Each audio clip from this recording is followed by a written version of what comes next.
skip on to the first slide, please. Great.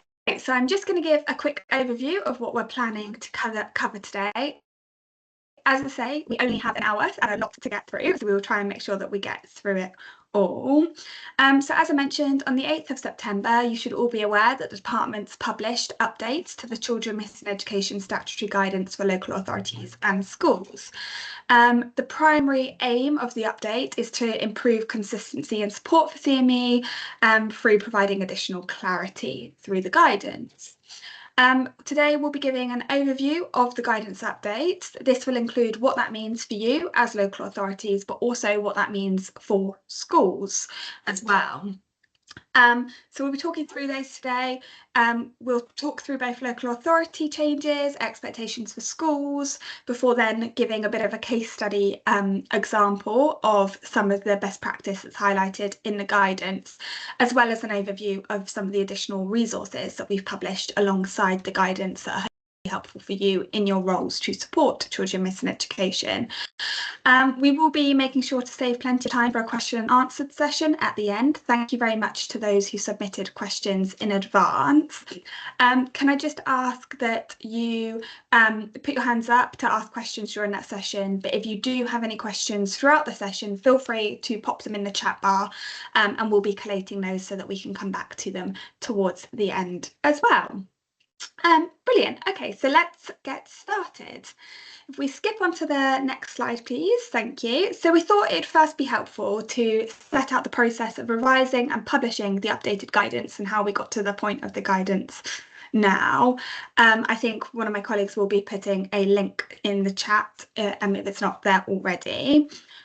So we've revised the previous version of the guidance based on responses to the department's call for evidence that ran in summer 2023. You'll be aware that we published the findings of that in December 2024, so you can find that on the Gov.uk website, as well as the findings from our fieldwork conversations with 10% of local authorities, which took place at the end of last year. So we've taken those views into consideration. We then redrafted the guidance and tested the revisions with colleagues across policy areas internally in the department, as well as externally across other government departments as well, before then conducting a series of roundtable discussions with key stakeholders to ensure that the changes would be effective in practice. This included talking to 20% of local authority children missing education teams, a variety of school representatives, as well as parent stakeholder groups, including those from the elective home education community. So thank you to all those on the call that provided feedback and were part of those discussions. It's really invaluable to get us to this place of hopefully publishing some more helpful guidance now.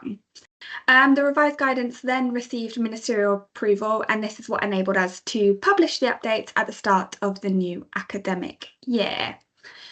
Brilliant. So if we skip on to the next slide. So I'm just going to provide a brief overview of some of the changes made to the guidance before then handing over to Faye, who will go through some of the changes in more detail. So revisions to the guidance focused on three main things.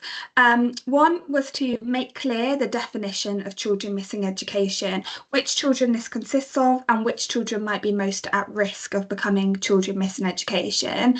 It was quite evident in our call for evidence and in the field work that there were different definitions of children missing education being applied, and this could cause some confusion, both in the referral process, but also in ensuring those children who need support the most are getting support as early as possible. We also received feedback around lack of clarity for roles and responsibilities of the different agencies and individuals who come into contact with children.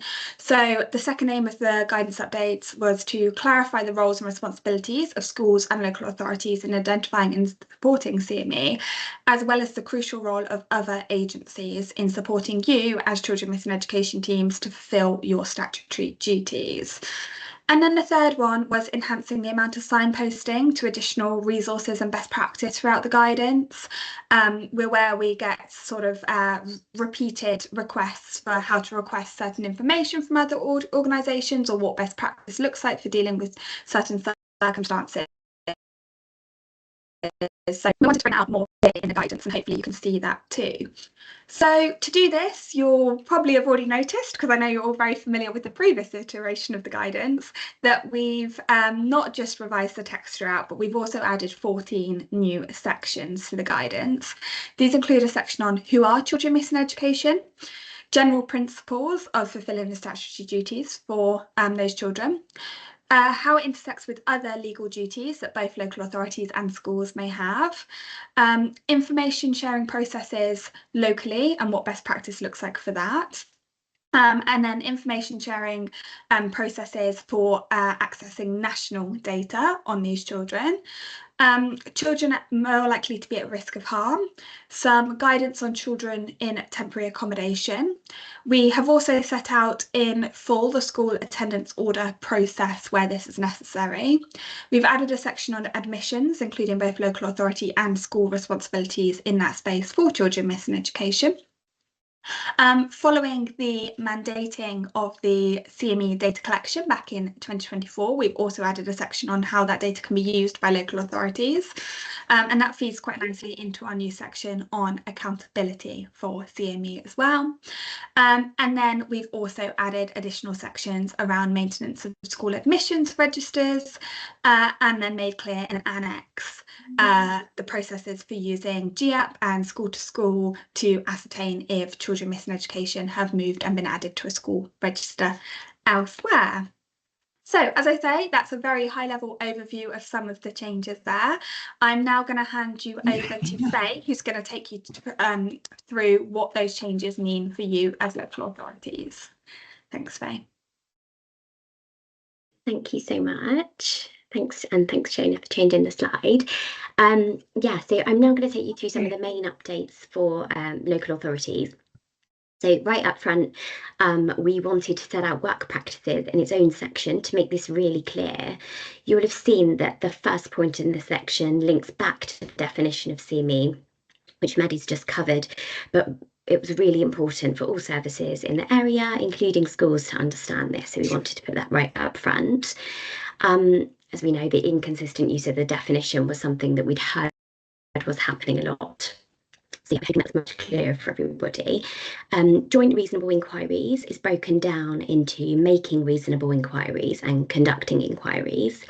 And while these sections are in the LA responsibility part of the guidance, there are some expectations of schools outlined here too. And we wanted to further emphasise the importance of working together, particularly in the earlier stage of inquiries. So following this in the guidance is the actions list. So this list has been enhanced, but we do appreciate that there may be further actions to take which aren't listed here. And of course, not all actions will be necessary or indeed appropriate in every case. Within the explanatory information ahead of that actions list, we've tried to be really clear about the importance of striking that balance. And we know this can be tricky between the actions taking place without delay, while also exercising careful judgment in determining the sequence and the nature of the actions, also taking into account the evidence available. So we know that that's a lot to manage and balance out, but we hope that that's really clear. So we also separated out the local and the national information sharing sections in this update. And that's kind of a new addition to the guidance based on feedback, which we hope is more supportive and easier to navigate for you. We've also added a section on working with other local authorities, including guidance on when to remove CME from locally held lists. And another addition is the admission section, and that was the kind of a key update to support local authorities, schools and parents to all work together to minimise the time children are CME. Onto safeguarding. While this isn't specifically a section in itself, it was important for us to make clear throughout the guidance and within the children at risk of harm section that CME should be seen as a safeguarding issue. We've highlighted the risks of CME and signposted to further guidance on safeguarding.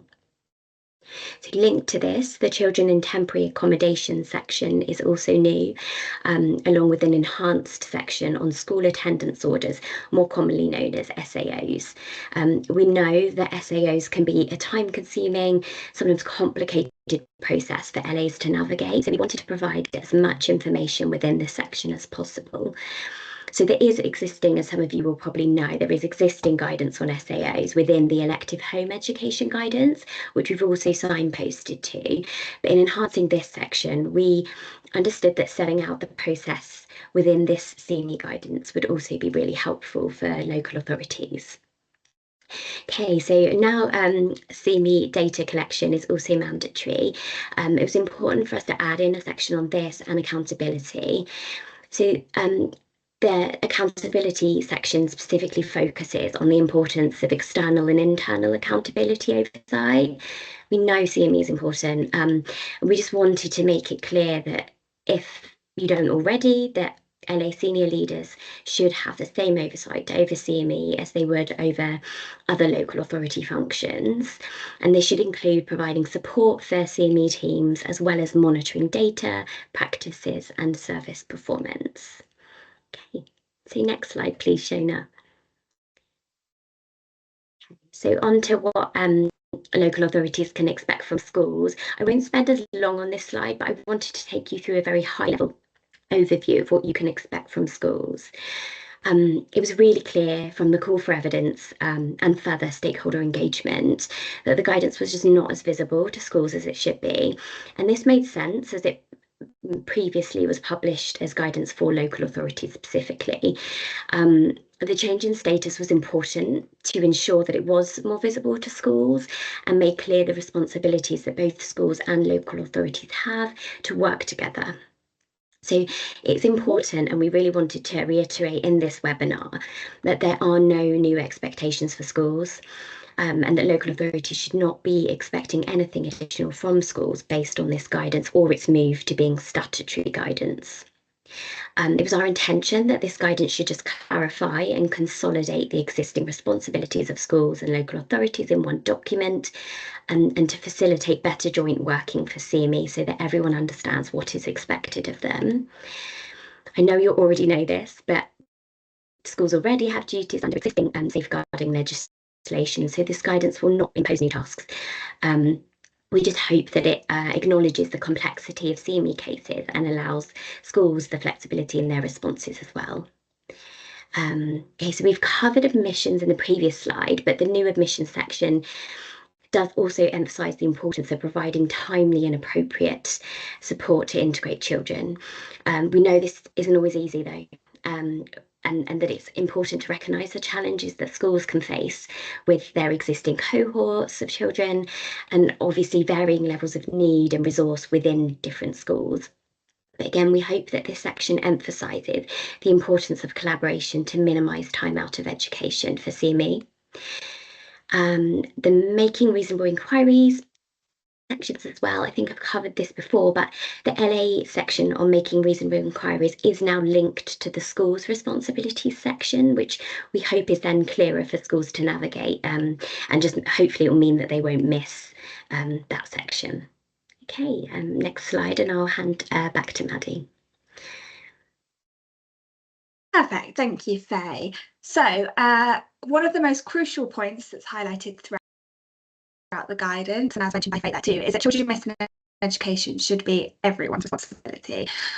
Faye has already mentioned that as part of this, the guidance has now been published as statutory for schools alongside local authorities. But we also just want to emphasise, as does the guidance, that no single individual at a school, local authority or related service can have a full picture of a child's needs and circumstances. And for that reason, if children and family are to receive the right help at the right time, everyone who comes into contact with them has a role to play in identifying concerns, sharing information, and taking prompt action to help in the identification of CME. That's the main reason, both in terms of making the guidance more school as well as local authority focused, but also why you'll find the various signposting throughout to how to work with other agencies in your local area, as well as how to use national level data too. So if we skip on to the next slide, we just wanted to take a moment to give a sort of best practice case study example of how this might look in practice. And we have tried to leave, as with the previous guidance, an amount of flexibility for local authorities to take into account the individual circumstances of the child and to adapt the actions that they take for those child. So I should preface this by just saying this is an example. It doesn't necessarily mean that this is the actions that you would take for every child. So the example that we've given here is of a 14-year-old child named Leo. You'll probably all be familiar with this kind of circumstance, but Leo had been attending school fairly regularly until the start of the spring term, when suddenly he stopped coming to school. As in line with the registration regulations, after 10 consecutive days of unexplained absence, the school followed its attendance procedures in line with the department's working together guidance, but was unable to make contact with the family or to locate Leo and began to suspect that he might have become a child missing education. So you can see we've set out here on the slide in the different colours the different stakeholders who may be at which stage they may start to take action. So you can see in blue there, this is where we would expect a school to have conducted reasonable inquiries in advance of making the child missing education referral to their local authority. This could include phone calls and emails to the family, potentially a home visit where they have the resource to conduct that to the family's known address to see if they still live there, as well as any sort of engagement with other local schools where they might know that the pupil has siblings who attend or anything like that. Once the school has gone to the lengths possible to them to try and ascertain the whereabouts of the child, if they either establish that they're unable to find the child, they still don't know where they are, but they suspect the child will not be returning to their school, or if they have reason to believe that the child has moved somewhere else, but they don't know if the child has been registered in suitable education elsewhere, then we would then expect them to make a referral to their local child missing education team. And you'll see in the guidance it sets out some of the information that we would expect the school to helpfully provide to the local authority to also support you in then continuing your duties. So as you're all aware, you've done this many times, the local authority will then pick up that referral and then proceed to take their own reasonable inquiries. This might include accessing other local data within your own local authorities to see if maybe housing knows anything about the child or children's social care knows anything about the child. You could then use the child missing education contact list that the department shares with you to then see if any neighbouring local authorities are aware of the child. As well as also conducting home visits, and if there's any concerns around children's social care or anything like that, that might also mean conducting those visits jointly. So in this circumstance, the local authority undertook these reasonable inquiries and discovered that the family had moved into another local authority area without notifying the school or updating their address. This meant that the local authority then made a child missing education referral to the child's new local authority, who confirmed that Leo had moved into the area but was not on a roll at any school. This means that the SEME case then transfers from the original local authority to the new one, who is then expected to proceed with the child missing education inquiries and duties. So in this circumstance, the new local authority then took steps to make contact with Leo and his family and to support Leo back into education. In this circumstance, there had been a previous history of children's social care involvement, so they saw a multi-agency meeting as being necessary, and they convened all of those services who might exist around the child to support to ensure that they recognised what any attendance barriers may be and that an appropriate school place could be provided. And then, as you can see, that it is then down for the local authority and the child's new school that they're registered at to work together to support that child into education. So in this circumstance, Leo was offered a school place with additional attendance support where that was needed. There's some examples on this slide of support that the school might provide and that the local authority might provide. But as we say, this is just one example. Very conscious that different children missing education teams are set up differently across the country. And we will share these slides so that you have this as well. To be clear with some of the comments, we would expect, of course, the school to be doing their attendance procedures whenever there are concerns, not just after the 10 days, but it's at that point that the child was removed from role and became CME. So for the purposes of talking about children missing education specifically, that's where the timelines in this case study have come from. Great, as I say, we will share this, so I'm conscious there's a lot of text there. If we just move on to the next slide, please, Faye. Perfect. So alongside the updates to the Children Missing Education Guidance, we have also produced a number of other further resources that we thought might be helpful for local authorities in fulfilling their duties.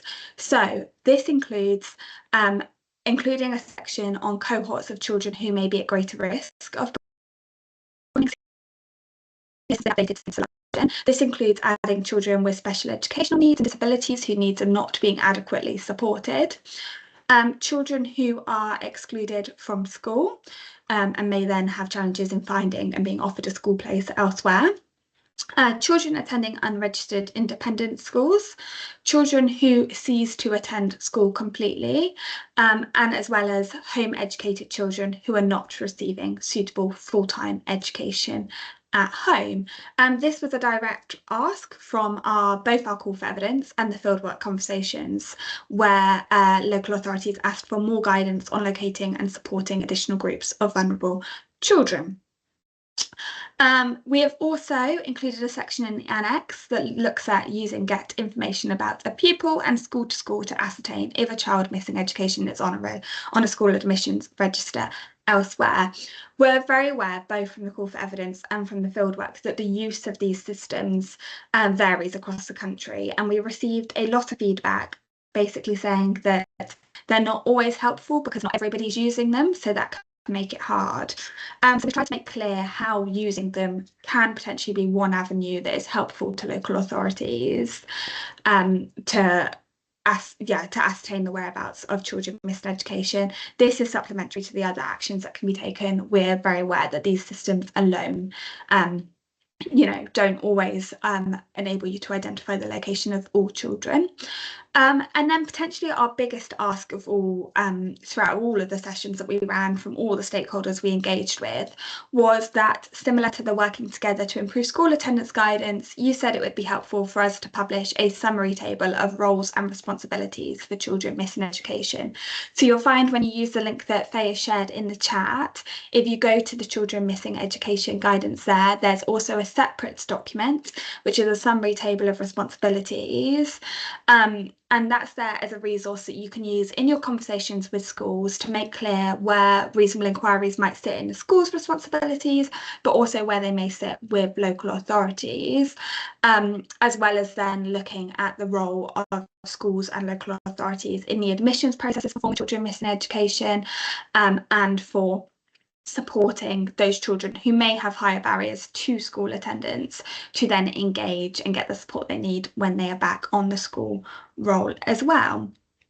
Now, I can see that we have lots of questions coming through in the chat and we have lots more time left in the webinar.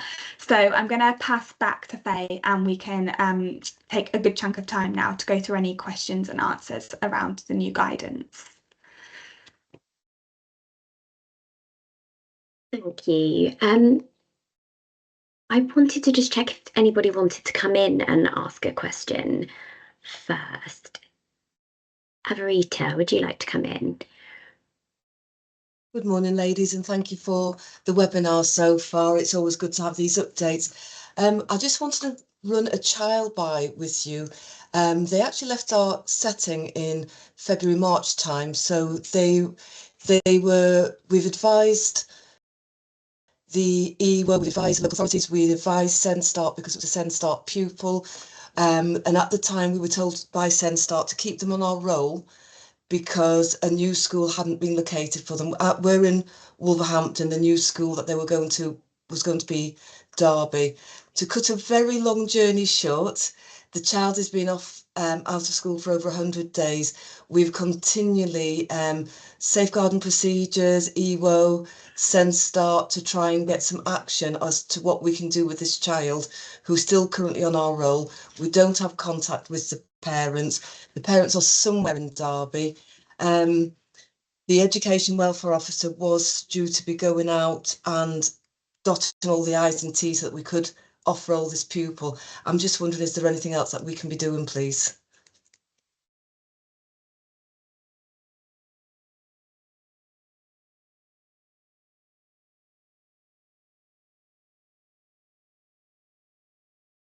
Sorry, sorry,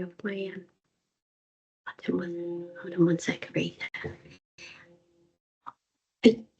Rita, apologies. You're a school, you're working at a school? Yes, we are, yes. Yeah, okay. And you've contacted your CME team and... Yes. Okay. I've contacted everywhere and shouted everywhere and requested help everywhere. Yeah. It's such a difficult situation for you. Maddie, you were about to come in there. Do you have any advice? Yeah, so just to say, I'm so sorry, Rita. We're going to be running one of these sessions for schools specifically. So this has been very local authority focused, which probably means that you haven't had anything that feels super helpful to your question just now. So we will be running a school session as well, and we'll invite you to the webinar on that. On individual cases, so we typically won't sit and advise on sort of the individual case, but if I pop my email address in the chat, could you email it to us? Because then we can go through the formal correspondence channels, because I think we need a bit more detail to ascertain what you've done so far, what the local authority have done so far, and then whether there's any sort of escalation that's needed, or if actually it's something that can be quite easily resolved. Does that sound okay? I know that's not helpful right now. No, it is anything is helpful at this particular moment. Thank you. That's okay. I'll pop my email in the chat and then we can talk separately. Thank you. Emma, would you like to come in? Hi everybody, thank you. It's brilliant as always. Mine's just a question. We've always had quite solid practices when it comes to children being removed from roll. The guidance now, because I don't know whether it's just because it's just gone out to schools, but I've got a school now that's questioning the ground G and ground F. They're saying the guidance itself says when they know that a child's left, they can, under unreasonable distance, just remove. We say as a local authority, you need to contact the inclusion team to make sure the child has moved, or is it that they're taking them out for, an unauthorised holiday, or, a lot more work needs to go on. What's the advice if a school is saying, no, I'm following the policy, and the policy says we can take the child off, the end? This is the reasonable. So this comes from the working together guidance, which is our kind of wider team, which we work really, really closely with them. It is so difficult. Because I mean, I've got a meeting with them later, but our argument is obviously you don't know that they're definitely there. If you know that a child's on roll at another school, well, you would use the S2S system, and you wouldn't, necessarily need to let us. You will need to let us know they've moved out of the area, but we wouldn't be tracking that child as CME. But they're saying if a child's moved to Kent, say, sorry if anyone's in Kent, but if the child's moved to Kent, they go unreasonable distance, off they come. But where's your checks along that? So I've mentioned the working together guidance, I've mentioned safeguarding, and at the moment it's no, the guidance, and they've literally given me your ground G. Like I've not read it. Yeah, sorry, Faye, do you mind if I come in on this one? I think that's really helpful to know, Emma, and unfortunately, I don't think that's necessarily just a result of the new published guidance. I think this is something that we've heard about for a little while in these webinars, and we know it can be really tricky when it's being interpreted differently by schools and local authorities. I think there's nowhere in our guidance that says, oh, you suspect they've moved reasonable distance, so you can remove them from roll. They should have good reason to believe the child has moved. So they do need some level of, like, evidence or reassurance they can give you for why they think the child has moved to Kent. That regulation is introduced because what we don't want is schools keeping children on their school registers indefinitely. Where, yeah, of course. So I know that you're not you know, trying to push back on that, but I don't, you know, we wouldn't say our guidance should be interpreted as making that assumption without having good reason, whether that's, you know, knowing another school in that area that has said that they've become aware of the child in that area, or whether that's the parent has told them that they are moving to Kent, in which case, you know, then that ground does mean they can make that decision to remove that child. But yeah, we would definitely expect it to have some level of, you know, understanding behind. So we can, for me, though, if a parent said it, that doesn't mean it's true. So we still need to verify that information, or do you think you don't need to verify that information? I personally think we do it for safeguarding purposes, because parents can say anything. Yeah, but we would say that the safeguarding actions can be undertaken whether the child is on that school register or not, because that's when it would then, you know, then you as a local authority would need to contact the new local authority to ascertain that child's whereabouts. I also think, and this is where we try not to be so prescriptive in the guidance, because individual circumstances are so important.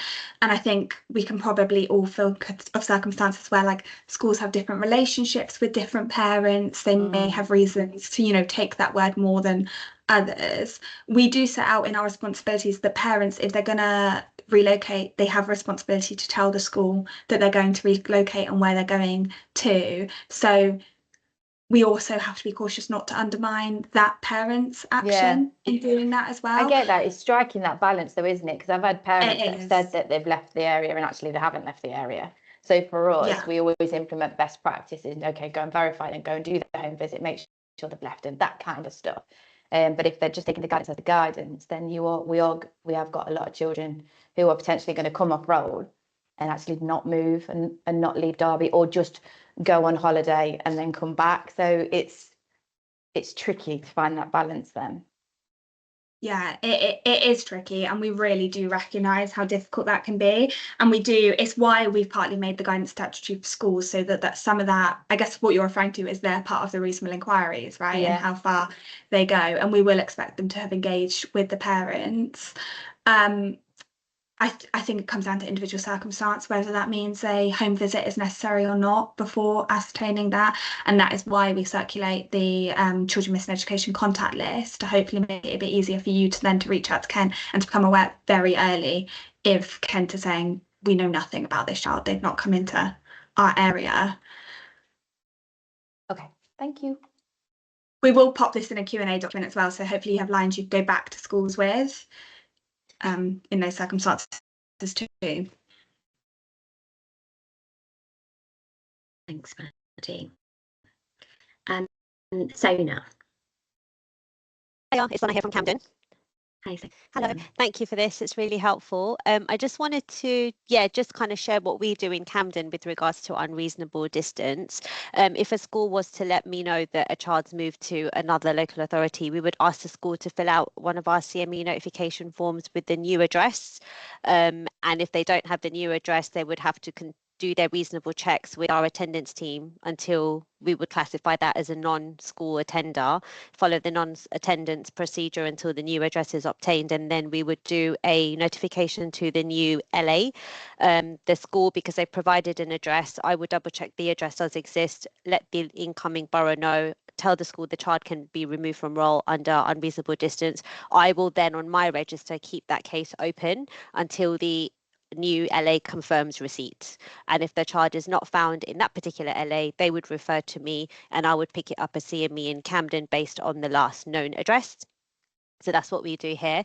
And I also just wanted to ask something about the example that was given. So it gets confusing because the definition of a CME is a child that's not on a school roll.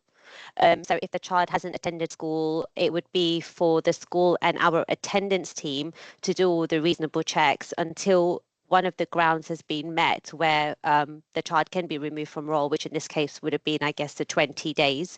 And then they would refer to me as CME, and then I'd pick it up and do further checks. It wouldn't come to us as CME in 10 days. and I'm not sure why the child would have been removed in 10 days, because I thought that was the holiday ground, or does that even exist? I'd have to double check. Sorry, just to come in on that. So you're right, there is the 20 days. There's also the 10 days under grounds H or I, where a pupil has already been on a period of leave and then hasn't returned when they expected them to return. Is that annual leave? I mean, not annual leave as in like they've gone on holiday, or yeah, it could be leave for multiple different reasons. It could be that they've been authorised as sick for a period, or they've been on, obviously not going on holiday because they can't go on holiday during term time. No, but it's not that they're not attending school. That would be 20 days, right? Yeah. So exactly. but that would go to our attendance team to do the checks with the school until they find the child, and if they haven't located the family or the child, then it would be coming to me once the 20 days has gone. Yeah, exactly. As a CME referral, when they're removed from role, we would still expect them to be, as you say, engaging with the local authority before that. That would look slightly different in different local authorities because of the way the team's set up. It sounds like it would be the attendance team in your local authority. Yes. It'll look different in other areas, but that is the right interpretation. I should say this is one case study example based on like one ground for deletion. There are obviously like lots of different circumstances that mean that case would play out differently. So in Camden, it's really clear. If a child's on roll at a school, it would not come to CME, and it would be under attendance if they're not attending. And if all the checks have failed to trace that child, once the ground has been met, it would then come to me. So there's no kind of confusion. CME referrals, attendance referrals is an attendance referral. So that just makes it clearer. Yeah, no, that's really helpful. Thank you so much, Sona. Craig, did you want to come in? No, that's fine. I've put stuff in the chat. That's fine. Okay.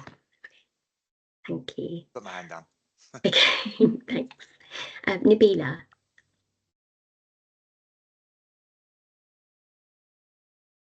Hiya. Just a quick one, again with the reasonable distance, but with families who are moving abroad permanently. So my question is, with the policy where it states that if a parent states last day of attendance, then the school must delete the child's name off the register of that date. What happens with families who are not giving any evidence? So they're saying they're moving back to Turkey. The last day is the 5th of October. And they've stopped communicating after that date. So the schools are telling me that obviously if they follow the DfE guidance, then they can off-roll and just delete and then go on S2S. Is that correct? Yeah, that is correct. Okay.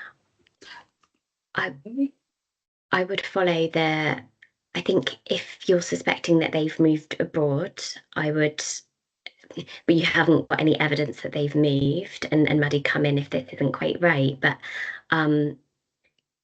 before, as a council, sorry, we're from Croydon, we would be asking for flights, new address, and if they had the new school, right? But with the new policy, obviously, we're taking the parents' word. I just want to make sure that we have been following the guidance, but I just wanted to make sure I understood it correctly. So to be clear, we haven't changed any. There's no new policy in this document, so that hasn't changed. In the same way with any other grounds for removal, we would still expect the school to have good reason for meeting that removal. So good reason to believe that the family has moved abroad. If they do have good reason, in the case that you set out, that that family has moved to Turkey, then we wouldn't expect them to keep that child on the school register, because there's no way, if that child is in Turkey, they're not returning. So obviously we all understand that. We would then still see that child as becoming CME until either the school has been able to say, oh, they've told us they're going to be at this school in Turkey, or they showed us a flight ticket or anything like that, or where then you can see in our national information sharing section, the updated guidance, the local authority has gone through the border force information request process and seen that the child has left the country.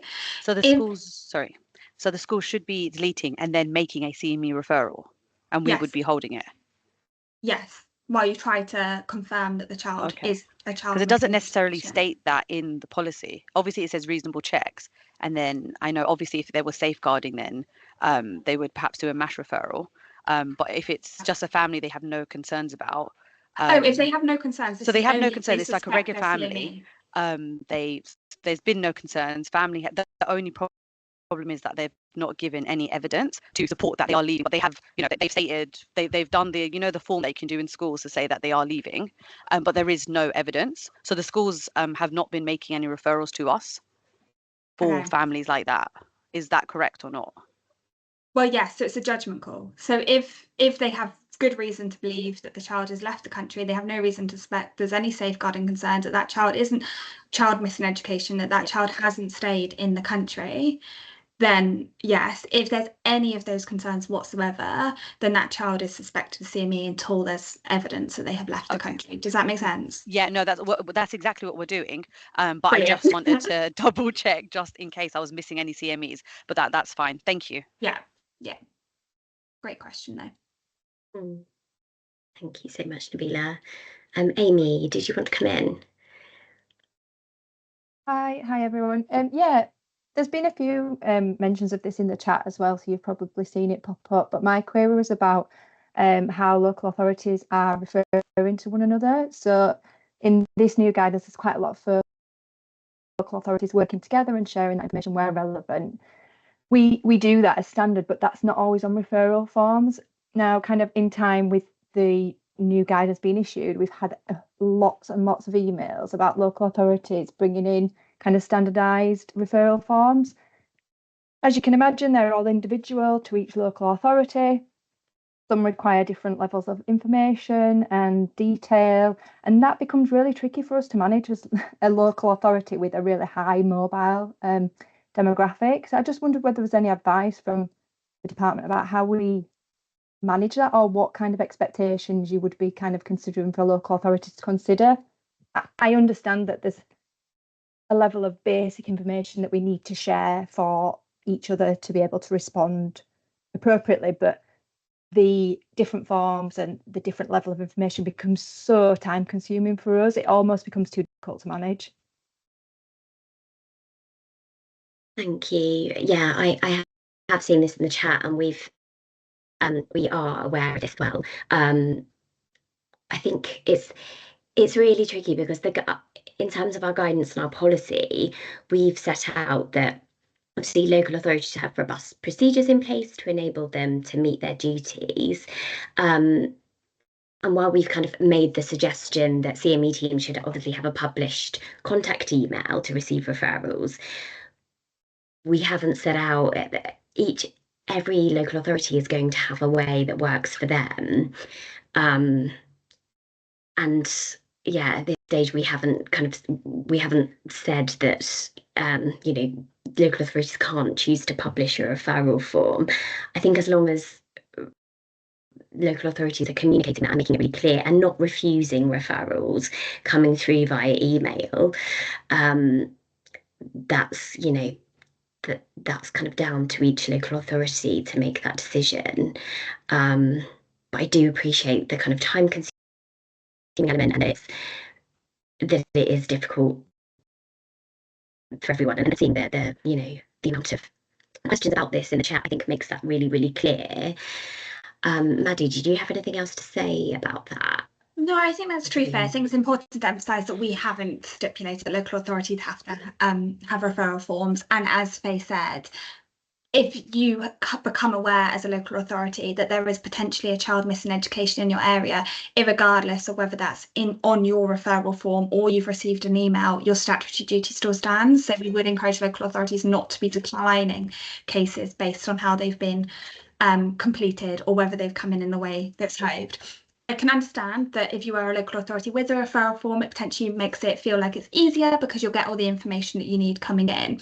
So what we would say is, if you do lean towards using one, the ask of local authorities is just to make those as quick and as easy and as accessible to complete as possible, because all CME teams are very busy and stretched across the country, and to also take into consideration whether you can find any other referral forms that have been published by local authorities to try and make sure that you're asking for the same information and that information that you know each other are likely to have. So yeah, as Faye said, we're not going to come out and say no referral forms whatsoever, but we would expect best practice to be that they are easy and clear and quick to use, and that referrals aren't being declined for any reason at all, because there is a safeguarding element to this as well. Yeah. Thank you, that's really helpful. Thanks. Thank you. Catherine. Hi, good morning, everyone. Thank you both for your time. My question is actually about using GAP to locate where pupils are. I think it's a really valuable resource, but it doesn't get updated very frequently. So the last one on there at the moment is last October census, which makes it not as helpful as it could be. Is there any intention for it to be a quicker process that data is available for us to use? I can't give you an answer on that, which I know is not helpful, but we do work closely with the team that do manage GAP, so we can take that away and we can speak to them and pass on. Just on that as well, Faye, sorry, agree, we'll have to take that one away, and Thank you. we're not aware of any updates that are coming, unfortunately, and we are aware of the issues that are faced with it. What I would say though is you'll see that our team recently added a function to the daily attendance data that gives reports to local authorities about children who have been removed from registers and haven't appeared elsewhere. So we would expect things like that to be used jointly, hopefully, to make that GAP system more helpful. We will, as Faye said though, engage with the team and find out if we'll feedback what you've just said and find out if there's any plans to improve the system as well. Thank you so much.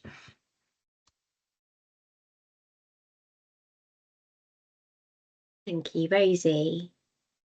Thank you for your time. It's just a quick question about parents and families moving abroad. So if we've got a parent, they've moved abroad, they've provided us with the new address and the school name, we've then emailed that school just to confirm the child has started, we're then not getting a response. Do we keep them open as CME, or, you know, we've got no safeguarding concerns? At what point do we close that? Because the parents have engaged, but the new school abroad are not responding. Do you just want us to keep them as CME, or is that reasonable enough and we're not worried and we close them? And do you have evidence they've travelled abroad? You just don't have the evidence that the new school has accepted them? We haven't got evidence that they've taken a flight, for example. They've given us the new address, which I understand we can take that new address, which is what you said earlier, like if the parents were not worried about it. So we've got the new address name, we've got the new school name. We're then emailing the schools to confirm that they're on roll. The schools aren't replying, likely because we're obviously emailing a different country.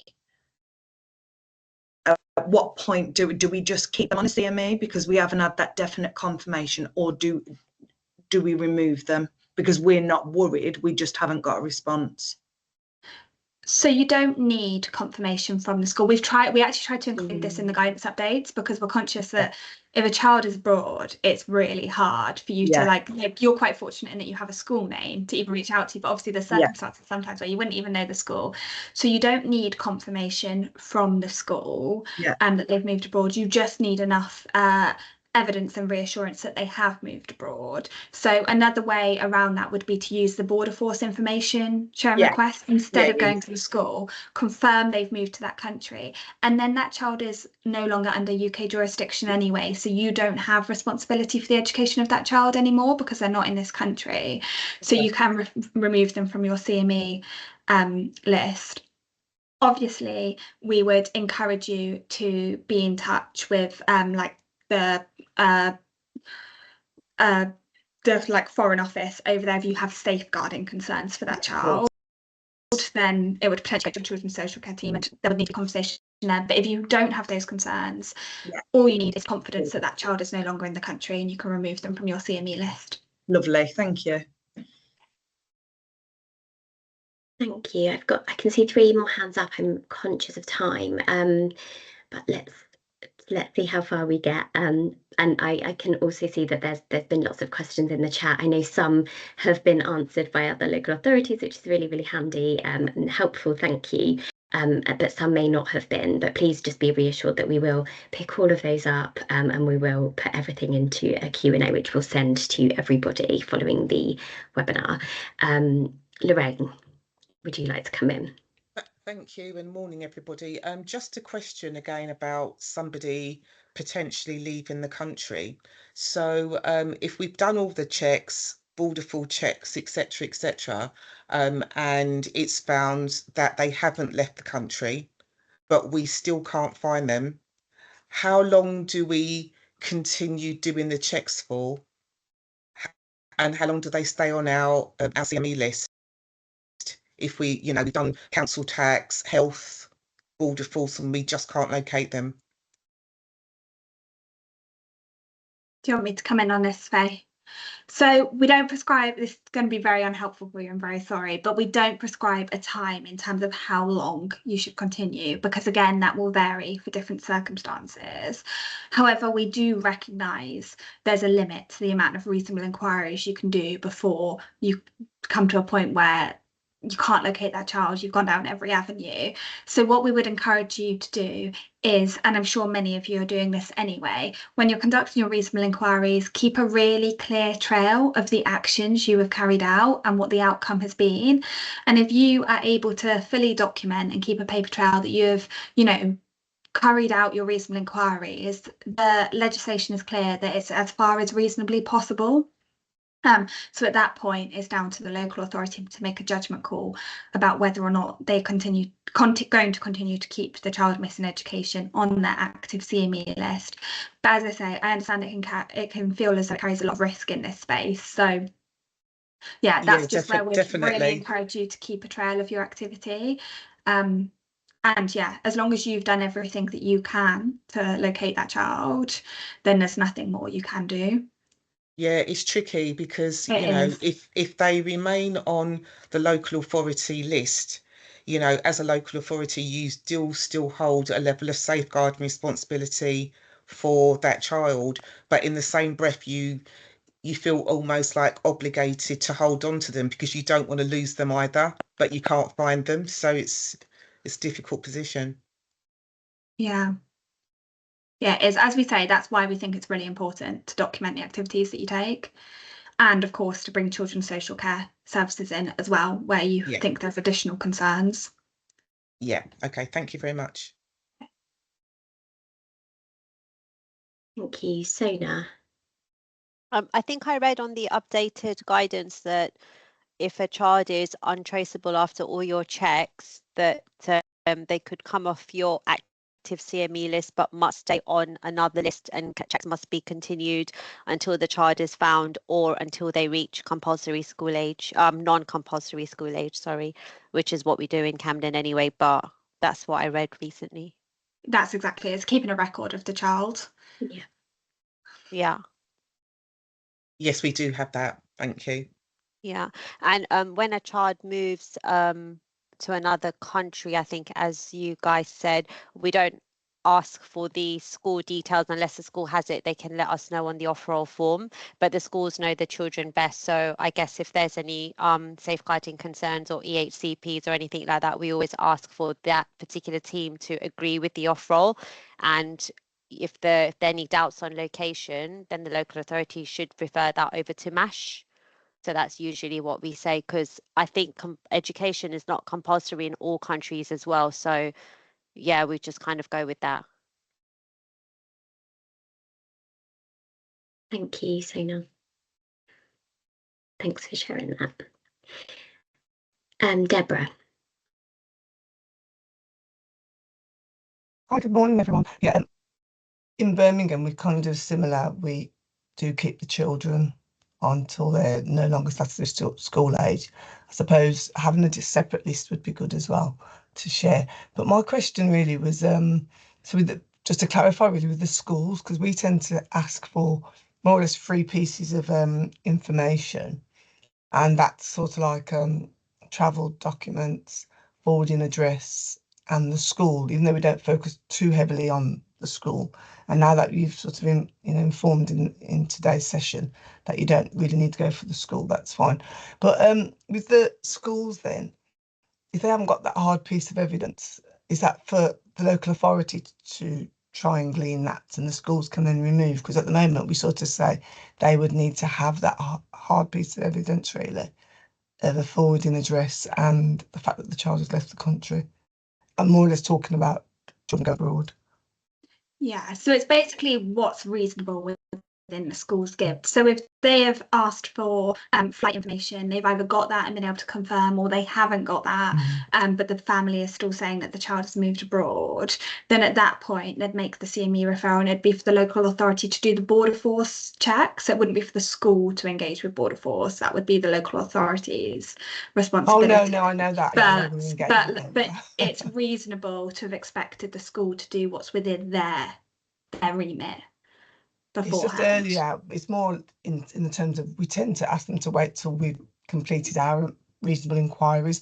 But are you saying, in a way, the schools don't have to wait for the local authority's reasonable inquiries?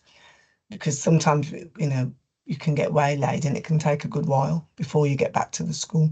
Yeah, not if they have reason to be. They have good reason to believe the child won't be attending. If it's also in question for them and they don't have good reason, then no, we'd expect that to be sort of part of joint reasonable inquiries. But if they feel they have enough evidence to, then yes, they would. Because as you say as well, it can take a while. So that's potentially keeping that child on the school register to confirm that they are abroad. Okay, thank you very much. Should we just take the one last question, because we're conscious of time? There's lots and lots of other questions in the chat, and where we've been focusing on chatting with you all, we haven't had a chance to get to them, but we will collate those and we'll pull them all into a document. So if you haven't had your question answered, you will get an answer, and we can continue this over email anyway. But yeah, Faye, should we just do the one more? Yeah, thank you. Pregna, would you like to come in? Yeah, hi everyone. Yeah, my question is that sometimes we do get quite a lot of school applications made using fraudulent addresses. And obviously they can do an online application from abroad as well, right? So I'm finding that. So when it comes in quite a lot as CME from our admissions team. And then when I'm finding that I've done address checks or gone out, is somebody else living there and they've been there for quite a while, but then the child that's applied for the school comes up in my CME, and I know that, and I do the Home Office checks to see if they have arrived in the country, and I find there's no activity from them. So what would you suggest we do with those? And I think some of them are more like benefit fraud. Yeah, it's interesting that you raised this, actually, because this is something that we heard, I think, for the first time from CME officers a couple of weeks ago. So we weren't actually aware of this as an issue, but it's helpful for us to be aware of and to hear it from another local authority as well.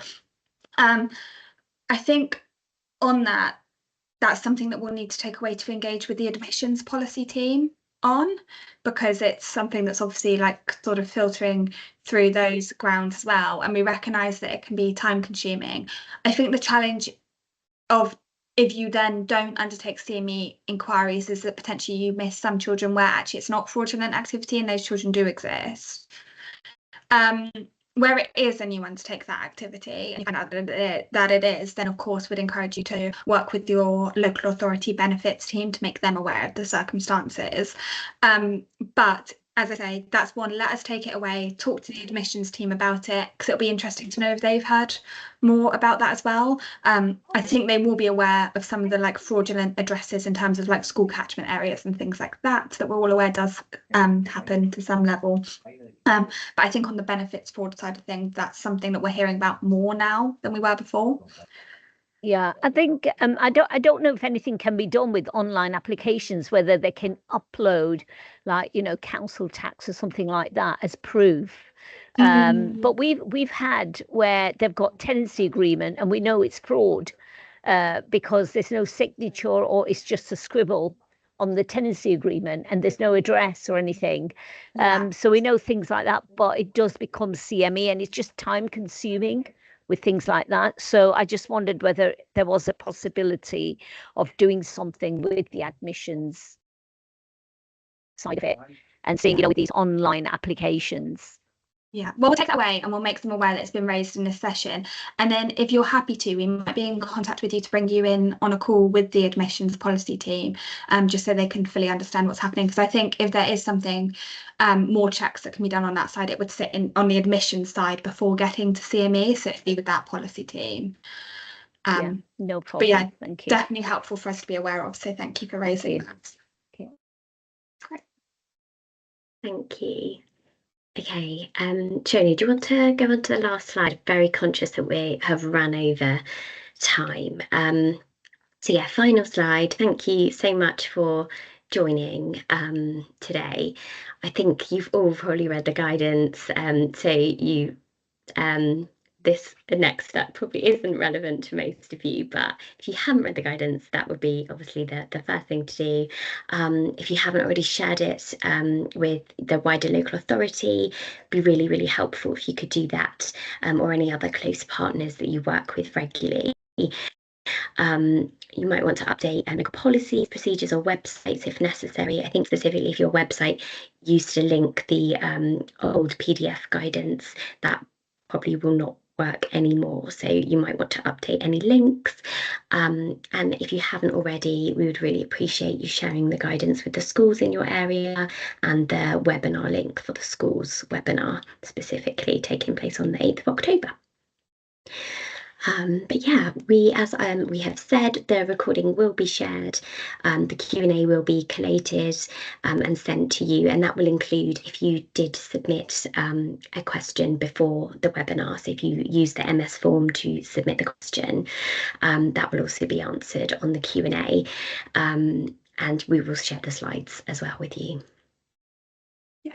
Thank you. Thank you all so much. Thank you for the really thoughtful questions as well.